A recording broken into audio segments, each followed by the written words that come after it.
nerds, Nerdstacular here, and welcome to my first ever video of what I got at the comic shop today. So let me start off by saying that I don't go to the comic shop every week because we currently don't subscribe to a whole lot of titles. So there are weeks where we only have one or maybe only two books to pick up, and so being that we don't live super close to the shop, I tend to wait until I have a decent little stack there, and then I just pick it all up at once. Unless I don't pick it all up at once due to budgetary concerns, or maybe I want to spend some portion of the fun money on like a Pop Funko, because I really like collecting some of those guys. They're just cute with their big little heads and the tiny bodies. They're very cute. So, and also I never go on Wednesdays because it's too packed and I don't tend to really like crowds a whole lot. It's different with super big crowds like at Comic-Con, because then you just sort of feel like you're lost in the mass, versus at a comic shop because it's a smaller environment. It tends to make me feel more claustrophobic. And I get like anxiety type feelings, but I don't get that in super big like Comic-Con crowds because nobody's looking at you because there's so much other stuff to look at. Alright, so Sergio Aragones' Gru, Friends and Foes, number 4. So my husband's been collecting Sergio Aragones work for an incredibly long time, since before we were married and even dating. And I definitely understand why. It's a unique art style, but there's also something very classic about it. I really like it's one of those, it seems kind of simple at first, like this blonde dude here, but then look at all the detail in this dragon. And you can't go wrong with dragons. So I haven't read this one yet. I had first started out with the Gru stuff, trying to read Gru versus Conan, and I just couldn't quite get into that one. But I think I will be giving this one a try, because it's, according to my husband, a bit more like his normal stuff, and the Gru versus Conan thing was a bit outside of what you would consider the norm. So I'm definitely going to give it a try. And look! Dragons! So we're going to be giving this one a try. And then maybe I'll open up that Sergio Aragones' sketchbook thing. My husband has it upstairs. It's still in the cellophane. But he may not notice if I open it and take a peek and then just try to put the cellophane back. So, shh! Alright, we have Star Wars, number 4. I haven't read any of these ones yet. I do plan on reading it, but I'm going to start with the Darth Vader book that they're doing before I read this one. My husband says it's currently just a little bit more interesting, but I do plan on reading this. I grew up watching the Star Wars movies, and though they were good, they weren't necessarily my favorite thing. So, and I don't know much about the universe, I'll be honest with you, but, oh! Greedos! Look! Yeah! And yeah, I know that's not what their species name is, but if you want to be a jerk about it, I don't know what they are, so I'm just going to call them Greedos, and ha ha ha, that's what I'm going to do. This is pretty good art though, look at that. Ooh. He's been showing me the trailer pretty much every day since it went live a couple of times a day, so I'm definitely on board with seeing the new movie, and he's informed me that we will probably be going to it several times. So we may do an update video way in the future in December on what we thought of the movie, but we're definitely going to go see it. I'm definitely going to read that and the Vader books. Alright, so up next we have Gotham by Midnight, number 5. So we originally started picking this one up because it's Temple Smith, and we've been collecting his work for an incredibly long time. We met him at Comic-Con, and he is such a unique, fun, interesting guy, and I love his work with tentacles. Like, oh goodness, you should check it out. I ordered that Dagon thing through the Kickstarter, and you can bet your butt that when it comes out, I'm going to be doing a review on that. Probably a really in-depth one, because I'm so excited. So, this is a DC title, and I tend to not really read a lot of DC. I read Vertigo titles sometimes, and I know that DC owns that property. Like North 40 was a book that came out a few years ago. Fiona Staples did the art for it. It was a very interesting book, and there were lots of tentacles. It was wonderful. It was a really good story, too. North 40. You guys should, check that out. I mean, you don't have to because we don't know each other, but it's a good book.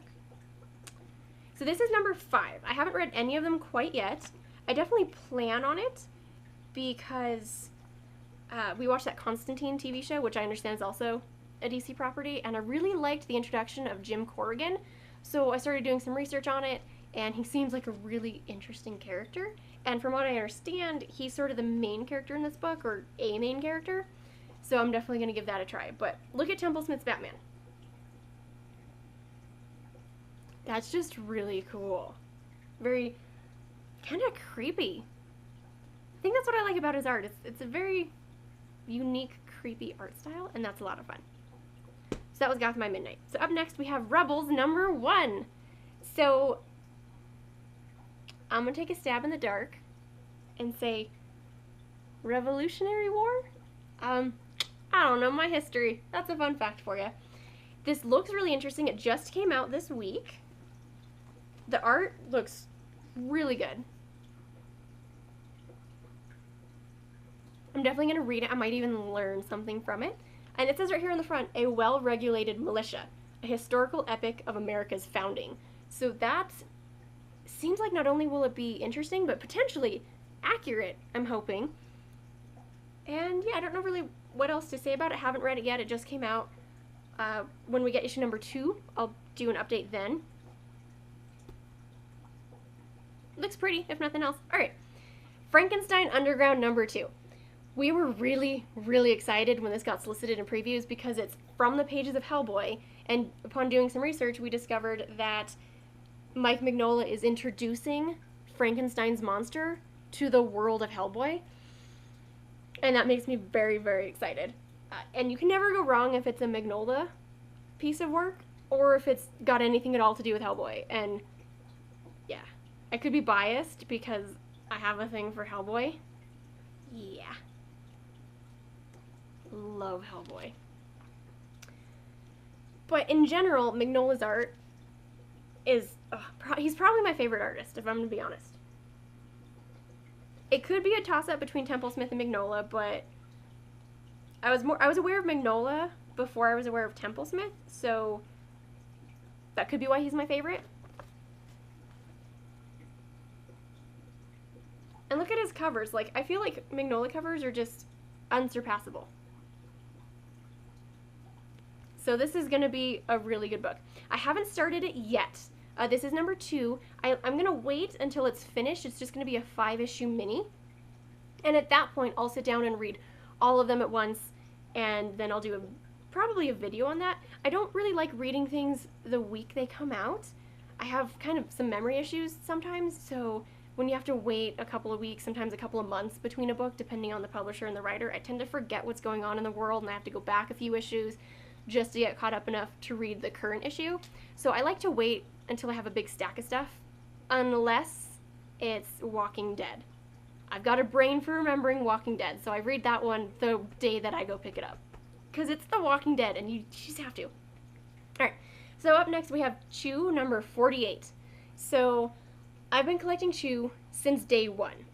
I have every single issue. I even have a couple of the Omnivore Edition hardcovers. I'm not going to tell you how far behind I am in this one because it's a little bit obscene, but I am going to catch up because I do have every issue. It's just, after we bought the house, there was a lot of work to be done on it because it's kind of a fixer-upper, and I just sort of fell off of getting, staying current on my issues. I was like too tired a lot of times to read stuff, so my bad. I am going to get 100% caught up on this within the next couple weeks, and then I'll probably do an update video on what I think of the story and where it's going. And sad news, it's ending soon. So that's going to be a sad day. I've been collecting this one for years. But I guess all good things must come to an end. But I really like this cover. So I really like the pale blue, and it's got that blueprint look to it. So you got like this weird centaur looking dude here, has a titanium spine and an access panel, hydraulic tendons. This dude with a crab claw has arsenal compartments in the crab claw. So that's going to be fun. And then you gotta love the back of it. It says next issue, and there's something blurred out there. So that'll be a fun discovery for next time that comes out. Alright, Rumble #4. So, excuse me. This is one I'm really, really glad that I waited until I had the first 3 issues to sit down and read, because had I just picked up the first issue and read it and then the second issue and read it, I possibly would have dropped the title, because the first 2 issues don't make any sense. Like, at all. And I thought perhaps I missed something, like there was a prequel book that I wasn't aware of, and it was just very absolutely pertinent to know what's going on in this. Turns out that's not at all the case, because at the beginning of issue 3, they give you the backstory on the main guy and what he's doing in, I guess you would call it, like, our time, because he's from, I'm not going to say, like, super, super distant past. I don't think it was necessarily another, like, dimension or universe, but it's a fun book. There's a lot of really good humor in it. Really interesting, like, I don't know if you call it eclectic or maybe an acquired taste for the art, but I think it's pretty good art. And the covers, like, oh my goodness, these covers are just beautiful. It's so much fun, though. I don't really know what I can say that's not going to give away too much of it, other than he was this really awesome warrior, and he sort of got, like, betrayed or tricked kind of a thing, and the bad guys stole his body, I think, is what happened. So he's currently going around trying to, like, exact, is that what it, something like that maybe? Get some vengeance going on for himself. And so he's currently, like, sort of got a scarecrow getup going on where he's, like, hay and stuff. It was a fun book. I'm very much enjoying that one, and you should pick it up. Like, we don't know each other. I'm not going to know if you don't, but you're going to be sad if you don't. You're going to be missing out if you don't give that one a try. And last book of the day is Postal #3. So this is a fun read. I waited till I had the first 2 and read them, and it's a fun book with really interesting, beautiful art.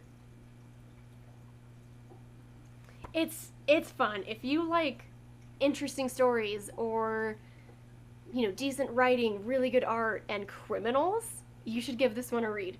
So it takes place in a little town where everyone is a criminal, even the mayor.